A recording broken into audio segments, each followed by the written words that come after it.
Sementara itu, hendak menolong temannya yang jatuh ke dalam kolam retensi, dua siswa pelajar SMP di Kecamatan Sako Palembang tewas tenggelam.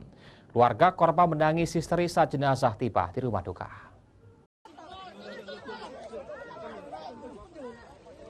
Peristiwa tenggelamnya dua pelajar SMP ini terjadi di kolam retensi Lebak Murni, Perumahan Sangkuriang, Sako Palembang, Sabtu kemarin. Korban yang pertama ditemukan adalah Faiz, 13 tahun, warga Kelurahan Sako Palembang. Pencarian kedua korban dilakukan kepolisian Sako Palembang, petugas damkar, dibantu keluarga korban dan warga sekitar.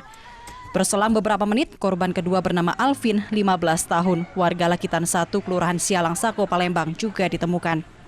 Kejadian bermula saat kedua korban bersama rekan lainnya bermain di pinggiran kolam retensi sekitar pukul 2:30 sore. Saat bermain, korban Faiz terjatuh ke dalam kolam retensi. Diduga tidak bisa berenang, Faiz berteriak meminta tolong. Korban Alvin berusaha membantu Faiz dengan terjun ke dalam kolam retensi. Namun korban Alvin tidak kuat untuk menepi dan menahan beban hingga ikut tenggelam. Rekan korban yang melihat langsung berteriak sambil mencari pertolongan. Tangis keluarga korban pun pecah saat jenazah tiba di rumah duka.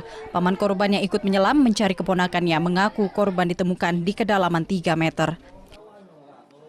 Kalau dia kan begini nih, Pak. Palungnya Miring kan palungnya itu. Mulai dari sedengkul langsung 1,5 meter langsung dalam. Korban pertama ketemu lumpur berapa sekitar 5 meter ya? 5 meter. Tiga ke dalam karena kan lumpur, Pak. Ya. Informasi yang dari dapat tadi seperti apa, Pak? Tadi kita lagi di rumah, tadi lagi rame kan. Ada info dari si temannya Isat, mereka ini bertiga tadi ke sana. Jadi saat ini pulang katanya si Alvin sama temannya tenggelam.